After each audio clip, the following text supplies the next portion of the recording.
They say it rings every Sunday at 3:13 p.m., even though the bell was removed in 1962 and the tower collapsed in 78. Below the ruined church of St. Vales stands no town. No map ever marked it. No record ever kept it. But if you go underground, where the ground should be solid, you'll hear doors that were never opened, rooms that were never meant to exist. They buried something down there. Not bodies, not relics, something that could never stop ringing. The camera lingers on the soft hills of northern Appalachia, where the mist doesn't rise. It folds, like a sheet being pulled over the mouth of the land. There, in a clearing long forgotten by maps, something once stood tall against the sky. They called it St. Vales, though no one remembers who the first Vale was. Some say it referred to a veil of Mary. Others say it meant something was hidden here behind walls. Beneath stone, what remains today is a broken arch of brick, stained black with rain and age. Ivy devours what's left of the chapel steps. The altar is gone. The pews collapsed decades ago. The stained glass shattered in a storm. No one documented, but people still hear it. A bell, clear as brass and far too large to be imagined, tolls once every Sunday, always at 3:13 p.m. And always. From a tower that no longer stands, it's not loud, not enough to shake windows, but it cuts through wind, through silence, through memory. Locals have recorded it. Campers have reported it. Even a team of forestry workers sent to clear the adjacent trail paused when it rang. 3 of them heard it. 1 didn't, and it bothered her for weeks because they were all standing in the same place. And only she heard nothing. The sound is never distorted, never metallic. It doesn't echo like a bell should. There's no trail in the air. No birds startled into flight, just a note. One that ends in silence, sharp enough to sting the ears. They say the church was built in 1866. The first foundation was wood, dragged up by oxen. The steeple was added later after. The coal mine brought money to the town by 1880. It had a clock tower. By 1900, the congregation had grown so large that services were held outside under cloth tents. There are still photographs, black and white, a line of children with folded hands, a priest with a book too large to be practical, a line of shadow beneath the altar stone. One thing is missing in every picture. The town itself no one recalls, where the families lived. No surviving maps show the streets, and every trail leading away from the church now ends in forest. The county archive lists no town, just the parish, and then nothing. No disbanding, no fire, no exodus, just absence. The tower, according to records, collapsed in 1978. Lightning, dry wood, structural fatigue. An engineer was dispatched. He filed a single-page report and never returned. That same year, a hiker, Jude Hallman, age 24, reported hearing the bell. He told park rangers it rang once, then again, 7 times in total, all evenly spaced, all identical. When they brought him in for questioning, he said something strange. It wasn't like it was coming from the air. It was coming from the ground. They thought he meant sound resonance, some natural acoustic quirk, but then another account emerged. Priest from a nearby county, Father Rinaldi, reported hearing it on his drive through the area. He checked his watch. 3:13 p.m. He was the first to connect. Over the next 5 years, reports trickled in. A jogger, a forestry student, a retired trucker. The bell kept ringing. No one ever saw it. No one could trace its direction. Audio techs tried to triangulate the source, but every time they brought equipment, it fell silent until they left. Then it rang again. For a while, it became a local myth. The Sunday bell, they called it. Theories ranged from forgotten clockwork to atmospheric noise to tectonic friction. One man, an amateur historian, claimed it was a seismic memory. Sometimes the earth repeats things it shouldn't. He said, not out loud, just loud enough for the human mind. In 1991, a woman named Clara Jessup visited the ruins alone. She was a librarian. Her grandfather had worked in the old coal shafts nearby. She said she wanted to see the church he used to pray in. She never made it back to her car. When search parties found her, she was seated in the middle of the ruins, knees drawn to her chest, hands over her ears. She was breathing, awake, but she never spoke again, and on her lap was something strange. A small brass bell, cracked, clean down the side. It didn't belong to any chapel inventory. It wasn't decorative. It was plain, and far too new.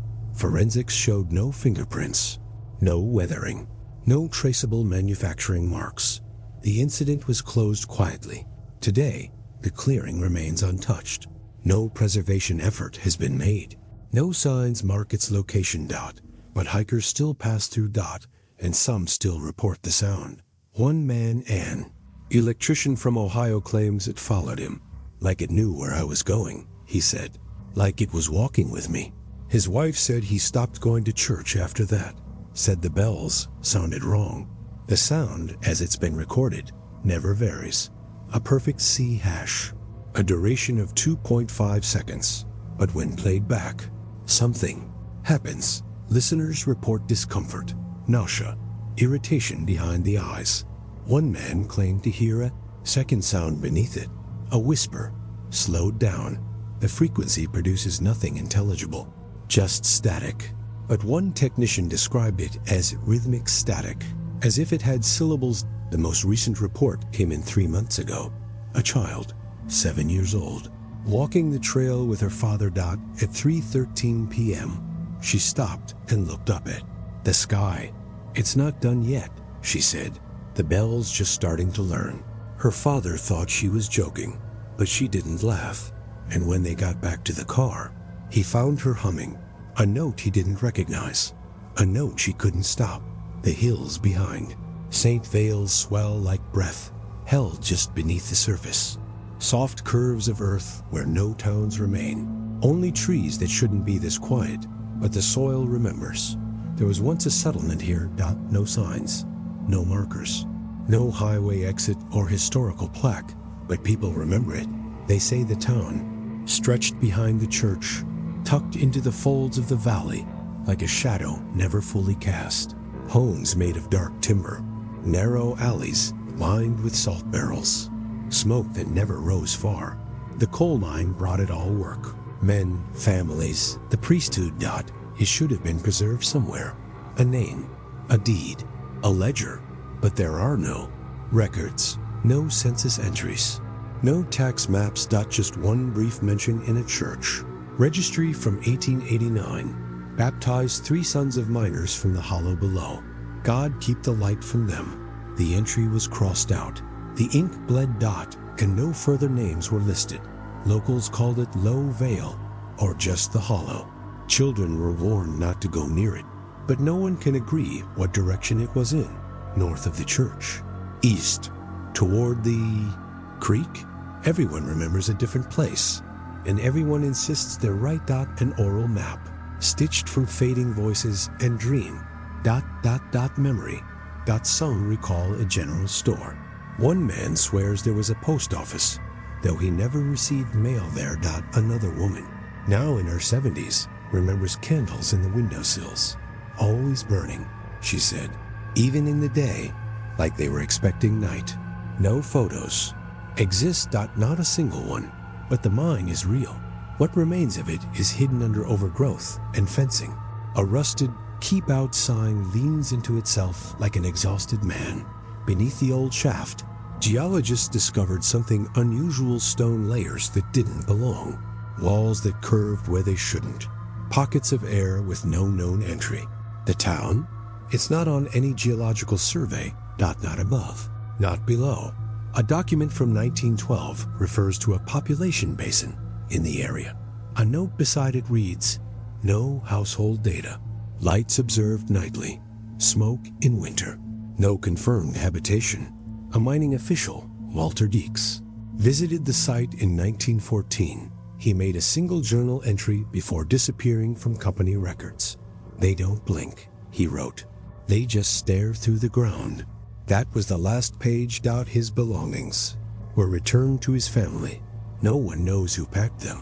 but they included a child's shoe dot and a nail bent into a ring. By the 1930s, stories of Low Vale became part of the region's folklore. Kids dared each other to find the underground town. Some swore they saw chimney smoke after dark. One boy, Polly Merrow, age 9, returned from a solo hike with his shoes soaked in what looked like ink. He couldn't say where he'd been, but he kept whispering a phrase to himself. "They're not done walking." His family moved out of state 2 weeks later, never returned. An urban explorer in 1996, Mark Bell claimed to find evidence of old housing foundations in the forest behind the ruins of St. Vale's. He documented rows of indentations, a lattice of stone shapes, too even to be natural. In one of his photos, he captured something behind a collapsed root system, a window, bricked, up at ground level. With glass intact. When he returned the next week, it was gone. Roots shifted, earth collapsed, nothing remained, but he brought something back, a tiny coal lantern, dented, burned, still smelling faintly of wax and oil. No one had used wax oil down there in nearly a century. Another strange report came in from a family camping nearby. Their child, a girl of 10, woke up in the middle of the night. She said she saw lights, not flashlights, not stars. Windows. Underground windows, glowing orange. Just beyond the trees. She pointed down, not out, and said, "They don't need roads. They walk through dirt like we walk through snow." Her parents dismissed it, just a dream, until she started digging in the yard back home. Always straight down, always at night. By the 2000s, the stories slowed, but the silence became sharper. Folklorists researching vanished Appalachian towns requested state archives for anything on St. Vale's or Low Vale. They sent her a single folder, blank pages.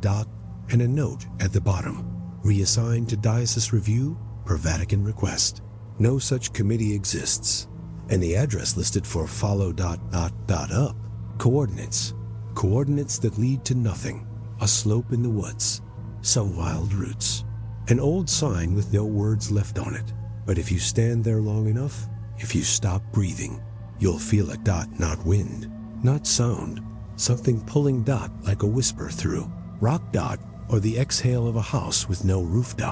They say the town was once called Glory Hollow, but others say that was never its name, that glory was what the miners were promised, and hollow was what they found. Because what lived under St. Vale's was never meant to be seen. And what's worse, it still remembers us. The mine entrance yawns open beneath a sagging ridge, where frost never fully melts, and the trees lean slightly inward, as if listening. In the cold mornings of 1892, the men descended into the earth with pickaxes, oil lanterns, and folded prayers in their pockets. They were miners, sons of coal, towns born to the black veins that fed the mills and church candles above. Each day, they tunneled deeper beneath St. Vale's, not out of ambition, but necessity. The coal had thinned at the edges, but below the church, something denser lay, waiting. The parish leased the land directly. The priest, Father Auric Benoit, oversaw every excavation report personally. He claimed the revenue would fund the new rectory, a school, a better future for the parish's children. And for a while, it worked, until they hit the wall. It was found 80.7 feet below the nave, deep into the secondary shaft, past the third timber beam, past where the stone should have crumbled like layered shale. But this stone didn't give. It was curved, smooth, almost polished. And it didn't belong there. A miner named Elias Wend gripped it first. He thought it was iron. His knuckles bounced off it like marble, but there was no iron in the maps, no records of earlier construction. He traced the curve with a lantern and saw something else, a mark like a letter, but no alphabet he recognized. Just a single line, vent, then looped, then closed, a shape that hurt to follow with your eyes. He told the foreman. The foreman told the priest. Father Benoit came down the next morning, alone. He asked everyone to remain above ground. said he needed an hour of silence to confirm God's will. He was gone for 6. When he returned, he was pale but composed. He handed the foreman a folded note. No explanation, just a simple instruction. Keep digging. The miners protested. There was no coal behind the wall. It wasn't in the agreement, but the priest raised his voice. "This is sacred stone," he said. "It was sealed for a reason, and that reason is our task." He invoked the Old Testament, Jericho, Gethsemane, Zion, but none of them knew what he meant. The next day, they brought drills, and something gave. Not the stone, but the air. When the drill cracked through the first layer, they heard it. A hiss, a long exhale that didn't rise. It fell downward, as if they'd opened a throat. Inside was black. Not darkness. Absence. One man dropped his lantern into the hole. It fell longer than it should have. 17 seconds. When the flame finally vanished, it didn't hit ground. It was swallowed. After that, men quit. 5 in the first week. Then 3 more. They said the walls began to sweat, that the stone made sounds when no one was looking. But Father Benoit paid double. Those who stayed were given candles, prayer books, instructions to chant before entering. The word keeps the dark from listening. He told them, but if you stop reading, it will know your name. No one knew what he meant, but they kept digging, and something began to change. Tools went missing. One man found his rosary wrapped tight around the pick handle, knotted so intricately he couldn't undo it. Another found his name carved into the shaft wall, carved deep. He hadn't written it. No one admitted to it. Some claimed to hear bells faint, low, and far below, but no one admitted it aloud until a man named Curtis Stowe. Curtis was young, 20.4. He wrote in a small pocket journal, called himself a man of reason. One evening after work, he recorded this. There's something under the stone, something that listens when the priest speaks Latin, and something that stops breathing when he says amen. He left that entry on his bedside. His boots were still damp. He never came back to the mine, because the next day, he was found at the edge of the clearing, just outside St. Vale's, facing the church. His eyes were open. His throat had caved inward. No bruises, no blood. Just collapsed, like something had sucked the voice from him. The priest held mass that night, a special one. He spoke longer than usual, and at the end, he gave a single warning. Those who speak out of turn are heard before they mean to be. The congregation was silent. The mine stayed open. Weeks passed. The deeper they went, the less coal they found, but the priest didn't stop them. He started sleeping in the church cellar. He wore black gloves. He refused communion wine. And then something else happened. The stone began to flake. Not break, not crack, just flake. Thin layers peeling off like dead skin. Inside, more symbols. Dozens. Interlocking, repeating. None known. Geologist was called. He came, took samples, wrote a brief report, but he never filed it. His hotel room was found abandoned. The shower running. On the mirror, written backward in condensation, "You can't write about what's still thinking." The shaft continued. Timbers warped faster now. Candles flickered in still air. The rope pulley used to drop tools into the deeper tunnel jerked at night, even when no one was near it. One morning, the shaft bell rang by itself 3 times. No one was below. They checked the line. It was slack. The rope hadn't moved, but the bell rang 3 times. Father Benoit didn't blink. He stood in the nave of the church, one hand on the pulpit.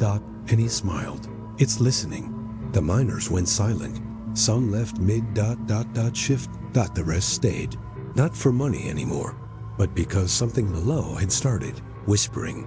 Not out loud. In thought. In dreams. In the gaps between breathing. And the priest? He started preaching at night. Alone. Too. The earth. Some said they saw him talking into the stone wall, eyes wide, hand pressed flat. Others said he brought down relics, bones, oil, broken icons. He said it was sanctification. They said it was surrender. By winter's end, the mine had passed 90 feet, and they'd broken through into an open cavity, a vast hollow chamber, perfectly round. No seams. No natural formation could explain it. And at its center, a pillar, not carved. Not raised, grown from the stone. Atop it, a bell, not hanging. Just resting, but no one touched it, because as they approached, it began to hum. Not ring. Just resonate. As if it knew they'd found it. The shaft walls glistened faintly with moisture, black stone shimmering like old oil under the miners' flickering lanterns. The air below the church had changed. No longer still, no longer silent. It moved in patterns now. Not wind, not echo, something else.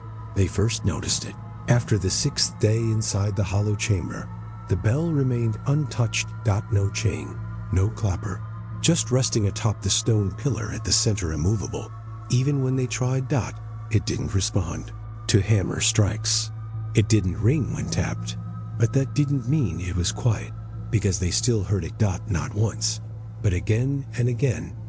Always when they weren't expecting it. A low, distant tone so faint it could be mistaken for vibration, felt more in the teeth than the ears. It never came from the church above. It came from behind the stone, from somewhere deeper. At first, they dismissed it, explained it away as pressure shifts, acoustics, fractured stone echoing itself. But one man, Ernest Malloy, began to sleep with cloth stuffed in his ears. He said it helped, but only a little. I still feel it when I blink, he said, like something's knocking between the skin and the skull. That was the beginning. By the end of the week, 7 miners had independently described the same experience. A single low bell ringing at irregular hours. No pattern, no source, but always from beneath. And always followed by silence, so dense it felt intentional. Then the voices started. Whispers at first, not words, just suggestion, a tone like breath moving behind language. 2 men working the northern tunnel stopped mid. Shift. They said they'd heard someone speaking Latin. The first man had grown up Catholic. He recognized a word. Lumen, he said. Light. The second man couldn't speak Latin, but he repeated the same thing. Lumen, lumen, over and over. Neither had spoken it aloud until questioned. And when asked where the voice came from, they both turned toward the same wall. Wall that hadn't been breached, one that hadn't even been touched. And that's when they heard it. A second bell, higher pitched, lighter. As if further away, or deeper down. But this time, it didn't stop. It rang once, then twice, then 13 times. Each chime was slightly longer than the last. By the 6th ring, 2 of the men began to cry. By the 10th, one collapsed, and by the 13th, no one moved. Because with the final note, the light in their lanterns dimmed, not extinguished. Just lowered. All at once. As if something was watching and wanted to see better. No natural cause was found. No pressure change, no gas leak, no magnetic interference, just sudden darkness, barely held at bay by flame. That night, the miners refused to descend. Father Benoit was summoned. He didn't ask what happened. He asked only one question. Did it speak your name? They didn't know how to answer. The priest returned below alone. He stayed until dawn. When he emerged, his gloves were missing. His hands were streaked with dust. Not coal, not soot. Dust the color of bone. He didn't explain it. He just spoke quietly. The bell doesn't ring for the living, he said. It calls upward because it's waiting for permission. The miners didn't ask what that meant because they are beginning to understand. Every time the bell rang, something else stirred. The walls would sweat more. The support beams creaked. The black water in the runoff trench would ripple, though there was no breeze. No movement. One man, Jeremiah Coates, began writing notes at the end of each shift. He kept a ledger, precise, measured, rational. But by the 3rd page, his handwriting changed. He began writing phrases phonetically. Latin. Or Something like it. He wasn't religious. No schooling beyond the 4th grade, but his notes matched fragments from ancient text passages lost for centuries. And some of the words weren't written in ink. They were scratched into the paper, into the desk, into the underside of his cot, as if his hand had kept writing even after he'd fallen asleep. Eventually, the priest stopped speaking during Mass. He just stood at the pulpit listening. Then, one morning, he did something strange. He locked the church doors before sunrise, then rang the church bell himself 3 slow tolls. No one else heard them, because the sound didn't rise. It fell straight into the ground, and the miners below, they heard it clearer than ever before, not as metal striking metal, but as a voice calling from above, repeating something they couldn't translate, a phrase too fast, too precise. And every syllable struck like a nail behind the eyes. One man bled from the ears. Another collapsed and didn't wake for 6 hours. When he did, he said, it learned how to speak us, and no one corrected him because they knew he hadn't. Misspoken. Something below the church had found language, and it wasn't using it to communicate. It was using it to open. By spring, 3 men had gone missing. No collapse, no accident. Just vanished mid. Shift. Their tools left behind, lanterns still lit. One had carved something into the cavern wall, a sentence, 12 words, but only one was readable. Ascended. Latin. He rises. Or it rises. No search party was organized. The priest claimed it was judgment, purification. He called the remaining men together and offered confession. No one accepted, but no one left, because they knew what was waiting in the dark wasn't done yet, and that it was ringing not to summon them, but to be summoned. The grass above St. Vale's was soaked in cold dew that Easter morning, pale sunlight diffusing through heavy fog, as if the sky couldn't quite remember how to rise. It was April 7th, 1901, and the bell was silent for the first time in months. The tunnels below held their breath. Mass was held early, a special celebration. Families dressed in black and navy, even the children. There was no white. There hadn't been for years. The church had grown quieter, the hymns thinner, the children restless. But no one dared skip Easter. Not when Father Benoit had made his request. He wanted the town present. All of them, even the old, even the sick. He said the day required unity, that the stone below them was listening, and wanted to know if the town would still kneel. The bells of the church had not rung that morning. No one pulled the cord. No one climbed the tower, because the bell had started ringing on its own 3 times before sunrise. And the sound didn't rise into the hills. It fell into the earth. The congregation sat in silence. Father Benoit didn't preach from scripture. He spoke from memory, a slow, breathy homily about silence, about soil, about resurrection that didn't always mean return. And then he asked them to close their eyes. Everyone obeyed. All but one, a girl, Eliza Corin, age 12. Peaked. She watched him step down from the pulpit, approach the altar, and kneel, but not toward the crucifix. He faced the floorboards, pressed his palms flat, and whispered something that made her stomach hurt. She told her mother afterward. He said it backwards. What did he say backwards? Her mother asked. Eliza wouldn't answer. She wouldn't speak again for 3 days. At 3:13 p.m., just as families returned home from Mass, it happened. The ground shook. Not once, but 7 times. Short, sharp pulses like breath caught in a cracked throat. The church trembled. The windows groaned. Dust fell from beams that hadn't creaked in decades. People ran outside, expecting thunder, or fire, or smoke. But the sky was still pale, and the hills were calm. Then someone screamed. The southern slope behind the church had split, not burst. Opened. A black mouth in the ridge, and then it collapsed. The mine, the entrance, the lower shaft, the secondary support beams, all gone, swallowed in a single breath. No tremor was recorded outside the valley No. Seismic activity measured in nearby counties. But the sound it made echoed for minutes. Like stone praying through its own lungs. 147 men were listed on the shift roster. That day. Not one survived. They weren't crushed.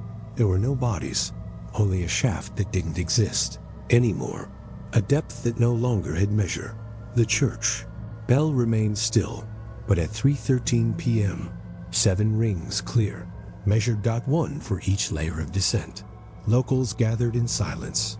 The priest stood outside, his hands folded. No fear, just patience. They are closer to the truth now, he said. They are finally beneath it. That night, someone tried to dig, not to rescue, just to see. But the earth had hardened, solid rock where there had once been soil. No entry, no give. As if the land had written itself. The town held a vigil, not out of faith, but out of fear. Some said they still felt movement in the ground. Vibration. Like something knocking upward. By the following Sunday, they heard it again. 7 chimes. At 3:13 p.m. No one was near the church. No one pulled the bell rope. No bell hung in the tower. It had been removed for repair years ago, but the sound came anyway, and it didn't echo. It rose from the soil. Not brass. Then lower. A chime beneath breath. The priest didn't comment. He handed out candles, told families to light them at precisely 3:13 each week, so the light can find them, so they don't forget the way. Some obeyed. Most did in single quotes T. And slowly, the families left, moved to other towns. Coal dried up, stores closed. The church roof began to rot. By 1903, only a dozen people remained, and the bell kept ringing 7 times. Every Sunday. Every week. Without source, without interruption. No birds nested in the bell tower. No wind entered through the upper windows. But the pews began to sag, and the floorboards darkened. Not from moisture. But from weight. As if something underneath had grown. Expanded. Pressed upward. A boy walking past the church one afternoon paused. He said he heard singing, not hymns, a single note, drawn out, continuous. Low. Vibrating the back of his teeth. He described it as a voice with no mouth. It was spelling something, he said, not out loud, just under everything. They asked if he understood it. He didn't answer, but he never walked past the church again. By 1905, the church had closed. Services stopped. Father Benoit disappeared. His belongings were found in the cellar, alongside 7 candles, each burned halfway down, and 1 pair of boots placed neatly facing downward. The building was chained shut, but the bell kept ringing 7 times every Sunday. At 3:13 p.m. Even now, the convent garden behind St. Vale's had turned to shale, broken stone replacing soil, weeds curling inward as if grown from ash. By 1925, only 5 nuns remained. The chapel was boarded up. Mass was no longer public. The bell, though still absent from the tower, continued its ritual. 7 chimes every Sunday. Always at 3:13. Sister Meredith Anois recorded the times, not in fear, but in obligation. She'd been there during the collapse. A girl of 16 then. Now, 30.9. She claimed to remember the sound of the mind folding in on itself, not as a roar, but a long breath inward, a devotion without air. She called it. In her private journal, she wrote about the bells. She called them wrong. They don't move sound, she wrote. They move space. 1 ring closer each week. No one took her seriously. But then came the letters. They began on the 2nd Sunday of Lent, folded between the pages of her Psalter. She assumed it had fallen from the shelf, but the page it marked wasn't random. Psalm 88. A psalm of descent. The note was brief, stained, unsteady. Only 1 sentence. It still rings, sister. There was no name. No signature. Only a date. April 7th, 1901. The day of the collapse. She thought it a cruel prank, something copied, planted. But the handwriting was real. Charcoal on rough cloth paper. Wet. As if the ink had risen from soil. She burned. It. Said nothing until the second arrived. This one was placed beneath her pillow.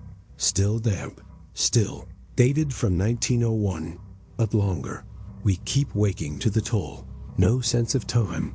No change in dark. But we hear it calling through rock. The shape of it. The tone inside. She brought it to the abbess. The abbess told her to pray harder. Told her to stop journaling. Told her silence was safer than seeking. But Sister Meredith didn't stop. And the letters kept coming. Every Sunday. Always. Just after the bell. Folded. Unaddressed. Left. In impossible places. Inside locked drawers. Taped to the underside of her basin. One placed beneath the glass of her lantern. Without the glass ever having been removed. Each letter longer. Each more fragmented. But always signed at the bottom. Elias Wend. A miner lost during the collapse. Last seen entering the shaft at Easter morning. His name had been carved into the church memorial. His family had left the county in 1902. He was not a writer, but the letters grew more detailed. One included a crude drawing of a room round, lined with symbols. A stone circle, a shadow inside it. He said they hadn't aged, that their fingers still bled from the tools, even though the tools were gone. The bell doesn't mark time, it marks turns. Every ring is another mouth opened, and we are inside the throat. She stopped sleeping. Her health declined, but she documented every letter, transcribed them, burned the originals. No one else believed her, until Sister Dolores saw one appear. Mid. Prayer. It was Litari Sunday. The sisters were kneeling in the chapel. Ruins. The bell rang. 7 times. And on the 7th chime, a piece of cloth fell from the rafters. No breeze. No birds. It drifted down slowly. As if placed. The note was barely legible. It was soaked in black, fluid. Not blood, not ink, something thicker, and the words barely held together. Sister, please stop. It. Stop the ringing. Tell them to stop. We're not praying anymore. That was the last line. It repeated 6 times, and each repetition grew less human. The spelling changed. The shapes bent. As if something had written it through him. The abbess locked the chapel that night. No one returned for evening mass, but the bells kept coming. By Easter, another note arrived. This time, not to Sister Meredith. It was found pinned to the altar, carved through wood with something sharp. Same hand. Same name. It was a prayer of sorts, but the Latin was reversed. The rhythm fractured. A litany with no grammar. Lumen, ora, tas. Lumen, ora, tas. Light, I pray. Be silent. But the order made no sense. And below it, one final line. The bell is not a bell. It is a mouth. The convent dissolved 2 months later. The land was sold. But Sister Meredith never left. She stayed in a single room cottage near the base of the chapel ruins. Kept no guests. Spoke only to the birds that never landed. In her final journal entry, written in 1932, she described one last note. Left beneath her tongue. She woke choking, pulled it from her mouth with shaking fingers. She didn't know how it had gotten there, but the words were clear. It's not Sunday anymore. The bell started ringing on its own time. She died 3 weeks later. Not from illness. But from inversion. That's what the coroner wrote. Internal organs collapsed. As if her body had folded inward. No marks. No trauma. Just a silence in the shape of a woman. The letters stopped, but the bell did not. And to this day, no one knows who wrote them. The wind along the northern ridge rarely moved, but in March of 1941, it blew without pattern cold air, cutting between dead trees and through the hollow belfry of a church that hadn't held mass in years. Something beneath the soil had shifted, and someone had noticed. Not locals. Not family of the dead. but men from far away, from Rome. 3 arrived without announcement. No roads, no collars, only black coats, heavy boots, pale skin. They were sent by the Vatican's Sacred Congregation for the doctrine of the faith. Its purpose, silence. But also assessment. Too many unfiled incidents had emerged in recent decades. A priest who'd gone missing in 1907, his last letter referencing a growing voice in the stone. A child born mute after sleeping beside the chapel ruins. A nun who claimed to have memorized the sound of the bell. In her sleep, in reverse. None of these reports had been submitted formally, but all had been seen. And so the church responded. Not with candles, but concrete. The leader of the group was Father Marcellus Dubra, a Jesuit, scholar of exorcism history, specialist in Christian lithography. He kept no personal records. He traveled only with a black valise, a box of candles, and a file folder marked Veil Dormitum Unknown.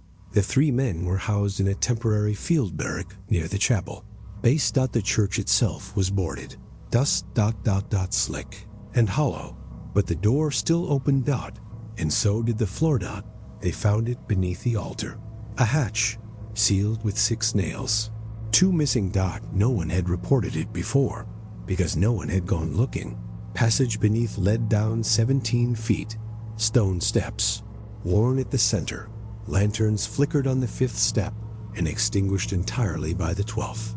When they reached the bottom, they found 2 things: a long tunnel carved into a sloping spiral, and silence. A silence not just of sound, but of presence. It was not still. It was hollow. As if the air had been removed, not displaced. Taken. They called in a second team, concrete engineers from Harrisburg. 2 days later, mixers arrived. They filled the upper tunnel with fast. Set cement, layered iron rods, packed rebar deep. The instructions were clear. Seal it entirely. Pour until the ground forgets. It took 16 hours. And by the end, only one entrance remained. The door to the church above. They bolted it, filed it shut, covered the stone with a new altar. Marcellus marked it with oil. Then he prayed, but not in Latin. Not in any known language. Witnesses say the sounds he made were too even, like a machine trying to mimic voice. They tried to question him later. He didn't answer. For 3 days, he did not sleep. He stood at the chapel door, facing the earth, mouthing something no one could hear. And then he was gone. On the 4th night, the cot in his barrack was empty. The boots beneath it still wet. The candle on his desk still lit. But no one saw him leave, and no vehicle was missing. Just a note left inside his valise. I listened too long. There were no further details. The other 2 priests returned to Rome. They filed no report, but one document surfaced decades later, a scanned transmission buried in Vatican archives. A page half. Erased by water. Single phrase remained legible. The bell does not signal time. It marks consent. After Dubray's disappearance, the land was blessed 3 more times. Once in 42, again in 48, and again in 63. Each time, the priest leading the rite developed tremors in his hands. And in each case, the tremors began at 3:13 p.m. The same hour. The bell had always rung, even with the tunnel sealed, even with no physical cavity remaining beneath the church. Still the sound continued, muffled but intact. 7 tones. In perfect measure. One priest, Father Kessler, returned after the second rite to inspect the poured concrete. He brought an engineer. They drilled and found something impossible. The center of the concrete poured, solid in 1941, was missing. Not cracked, not decayed. Just gone. A sphere. Shaped cavity inside. A block that should have been uniform. They tapped it with a pipe and heard the echo ring back 7 times. They recorded it, but the audio tape unraveled itself. No magnetic reason. Just slack. The engineer left. The next morning, Without resignation, Father Kessler returned to Rome. He lived another 11 years and never said a word again, not because he wouldn't, but because his vocal cords had ossified, a condition never before seen in a man his age. Doctors called it bony calcification without cause. He was buried with a silent tongue. The church above was sealed, again in 1968. This time with steel plating. But even that didn't last, because by 1971, the steel began to bend, not warp, bow, as if something underneath had started pressing upward. Not with force, but with shape, a contour forming from below, the Vatican. Sent no more men, the case file was marked irrecoverable. And that section of land around St. Vales was removed from diocesan maps, not redacted, erased, as if silence itself had requested it. But local farmers knew better.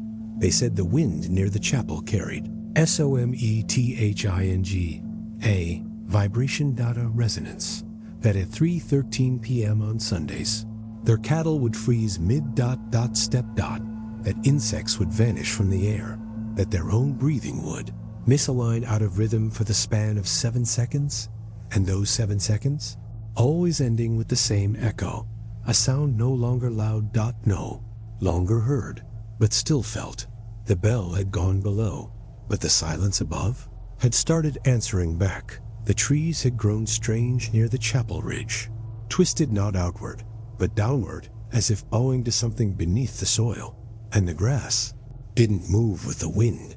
It pulsed softly, in rhythm. In 1958, the U.S. Department of Defense began quietly mapping unexplained acoustic anomalies across the continental United States. Most were dismissed. Fault lines, radio interference, swamp gas. But one location site, 17A, remained unresolved. No above ground broadcast. No recorded structure. And yet, a sound. Constant, low, intermittent only in intervals of 7. Not heard but felt.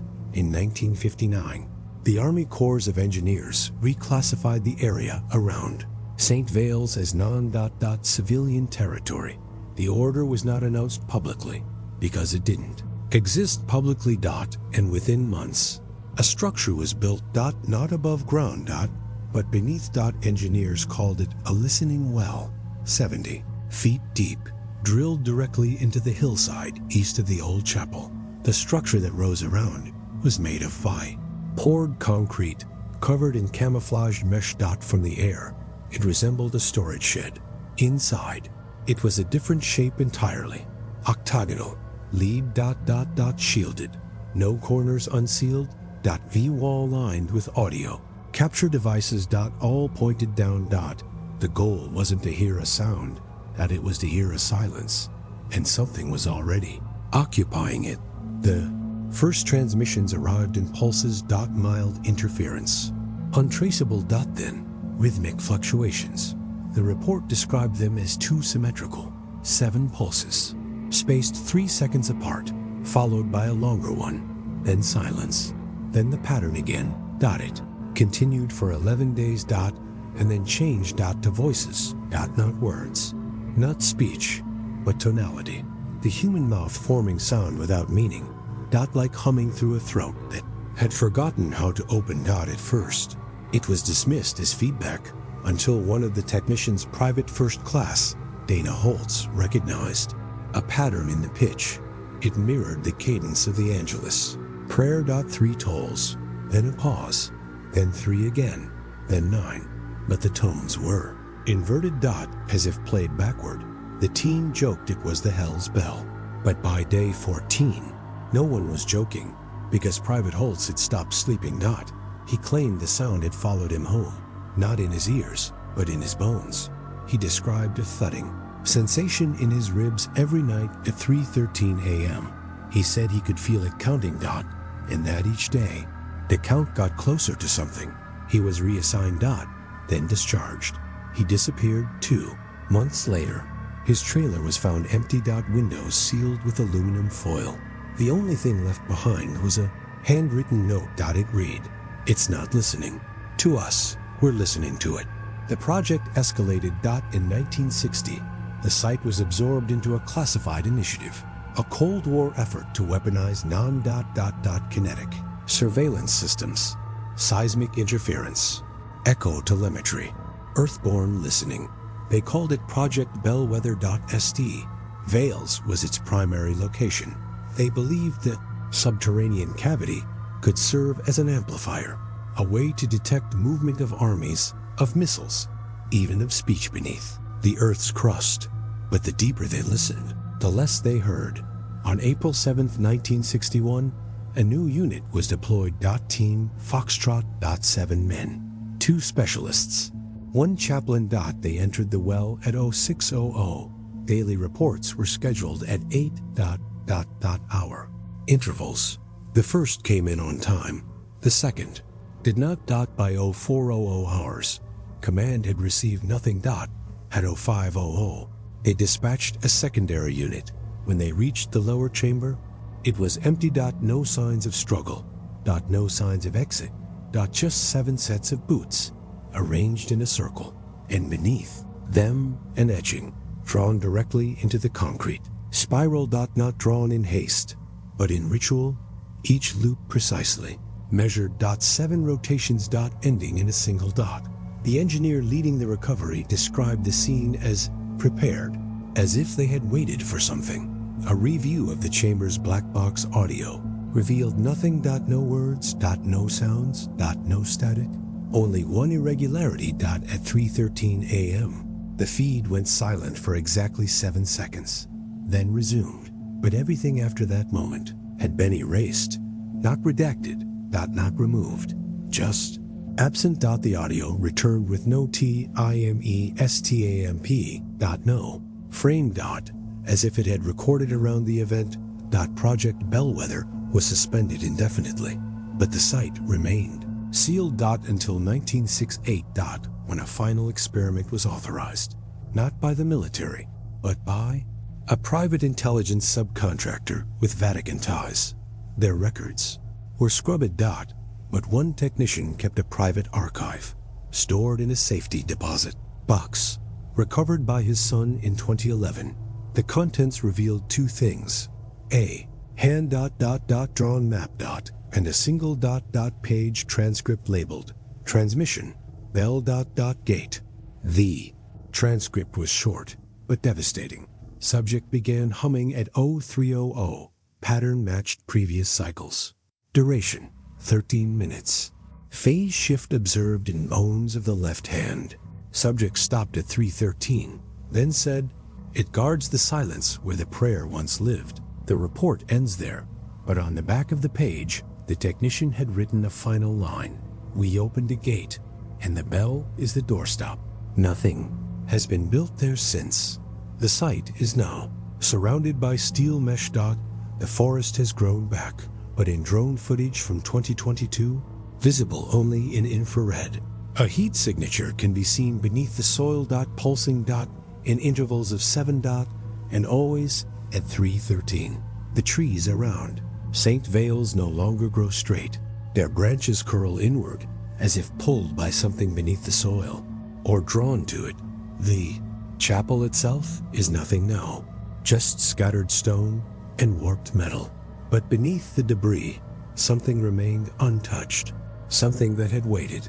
On June 4, 2009, an amateur explorer named Grant Myers hiked into the restricted forest zone east of the old mining route.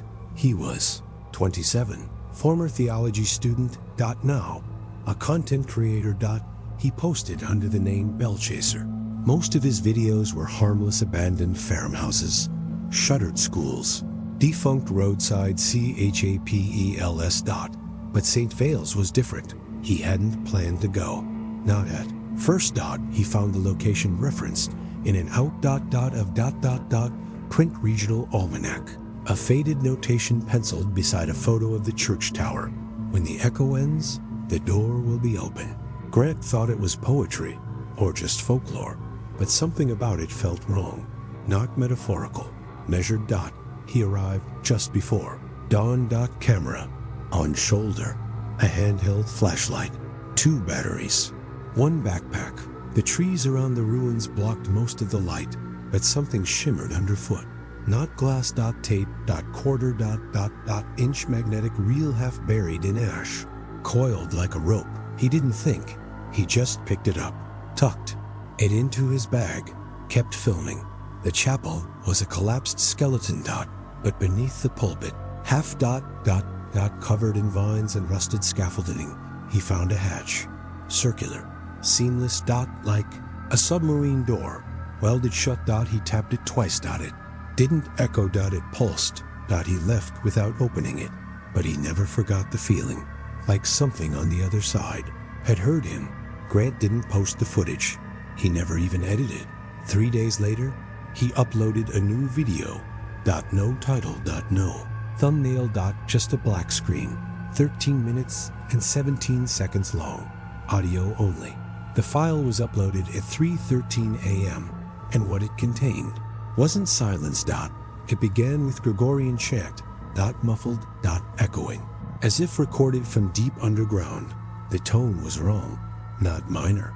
Not major, just dislocated, and the voices didn't harmonize. They layered, stacked, syllables in ascending order, verse over verse, never resolving.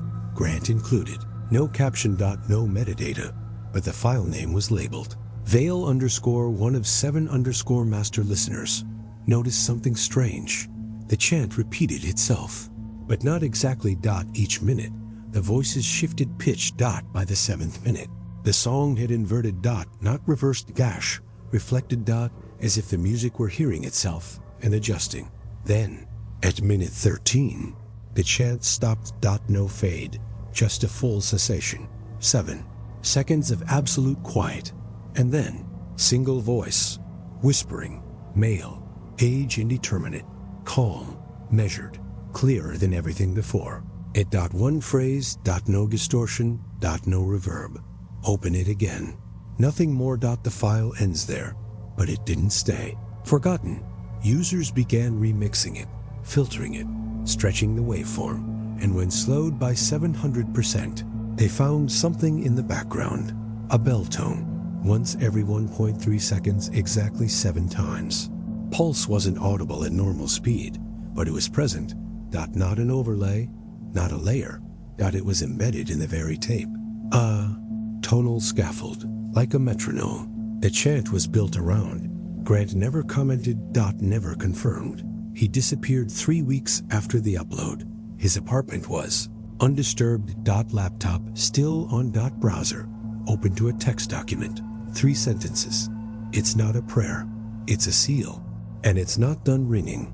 The original reel was never recovered, but fragments of the audio continued circulating. Each copy degraded, but one consistent anomaly remained. Every version was exactly 1313 in runtime, even when trimmed, even when spliced. Users reported digital players crashing if the file was paused mid. Whisper. Others claimed the chant never repeated the same way twice, that each listening brought a new verse. No metadata supported this, but one forensic archivist discovered a peculiar signal embedded in the file's noise floor. It wasn't binary. It wasn't code. It was a shape. A spiral. 7 concentric rings, ending in a point. Same symbol found carved into the floor of the 1961 listening station. The same one etched into the barracks of Father Dubras, and identical to the burned impression left on a nun's altar stone in 1925. All 7 point spirals, all aligned with the bell. After Grant vanished, an account under the name Vale_reply began commenting on his old videos. No profile picture. No uploads. The comments were identical. 3 words. It heard you. And then one more. On his final tape, still ringing. Reddit users tried tracking the IP. It traced to a dead server once owned by a surveillance firm now. Defunct. The company's address? 1 mile north of the St. Vale's site. The building has since collapsed, but the foundation remains. Local drone footage in 2019 captured something unusual. A square of concrete at the center of the ruin. Undisturbed, Dot no cracks. Dot no growth. Dot just one. Marking, still visible from above. Dot a spiral. And beneath it, barely legible. Open it again. The bell had gone silent for nearly a century. But the tape had remembered. Dot from above. It looks like nothing. Just a hollow stretch of field. No trees, no ruins, no markers. But if you stand there long enough, the silence pushes back. There is no longer a structure called St. Vale's.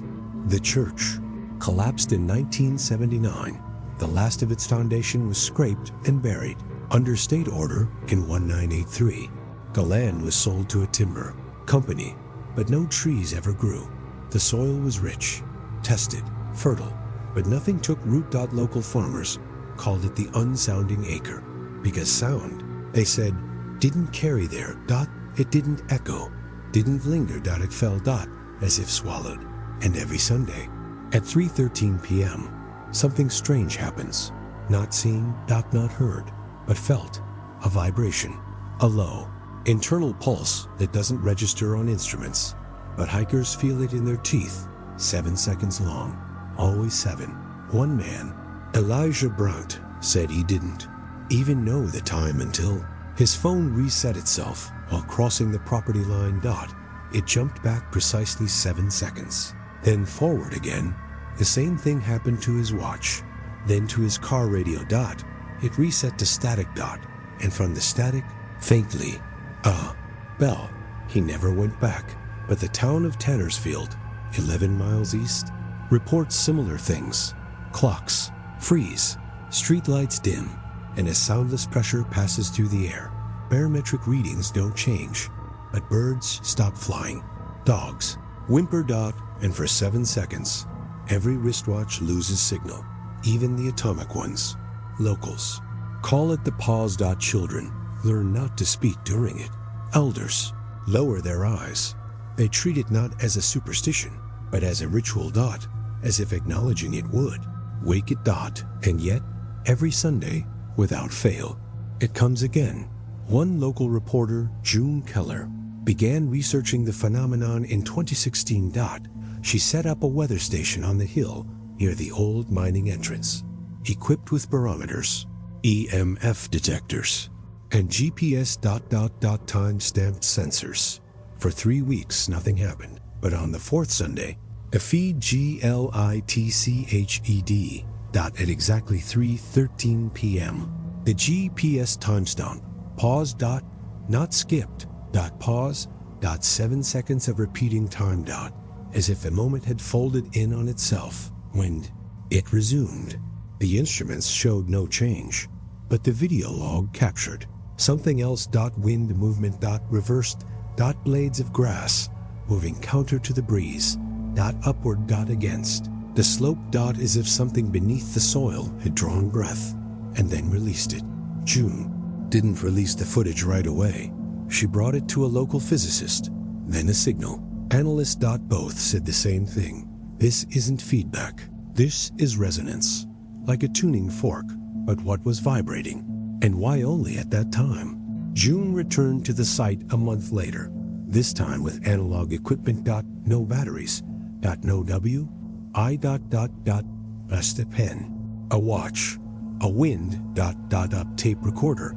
She placed the recorder in the center of the field, waited, and at 3:13, the tape jammed. Not stopped. Snarled. As if the tape had been pulled from both ends. The casing cracked. And when she tried to play it back, it had recorded nothing except the sound of the casing itself unwinding. As if something had exhaled through the metal. She left that night, didn't sleep. The next morning, every clock in her house was 7 seconds fast, even the wall clock she hadn't touched in years. She tried syncing them, but each time, they reverted, not randomly. Precisely. 7 seconds ahead. And always the same bell tone, not ringing. Resonating. One archivist, reviewing the 2009 tape found by Grant Myers, noted the same anomaly. The chance tempo, when overlaid on atomic time, stretched 7 seconds longer than recorded, not due to speed, but compression. as if the moment had folded inward. It was the same duration anomaly found in recordings from Project Bellwether in the 1960s, and in the letters smuggled out of St. Vale's in 1925. One of those letters, signed only JL, included a warning: if it rings 7, time forgets itself. The Vatican's official position is silence. The Diocese of Allegheny lists the church as unfounded. Its land records erased. No graves. No foundations. No acknowledgement. But in 2021, satellite data captured a thermal bloom in the soil near the ridge. Not heat, just motion at pulse. Measured. 7 nodes in a ring. The same formation found in the military etchings from 1961. The same shape traced in the ash beneath Grant's last video. And identical to the spiral found inside the nun's altar stone. They all point inward toward the same center. Whatever rang the bell never stopped.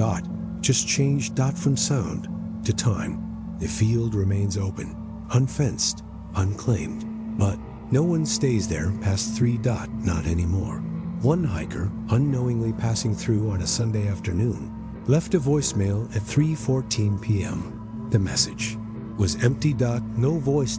Just static. But beneath the static, a pattern emerged. Not speech, not chant. Just 3 words, whispered across the noise floor, still in motion. Then silence. No birds. No dogs. No breeze. And for 7 seconds, everything held still. As if the world were remembering something that was never supposed to return. They say the bell guards what man was never meant to uncover. That faith without silence becomes noise. That salvation, once forced, becomes something else. But even now, in towns that no longer remember St. Vale's, some churches pause at 3:13, as if they're still listening. In our next story, we explore a monastery where no one aged because time itself refused to enter.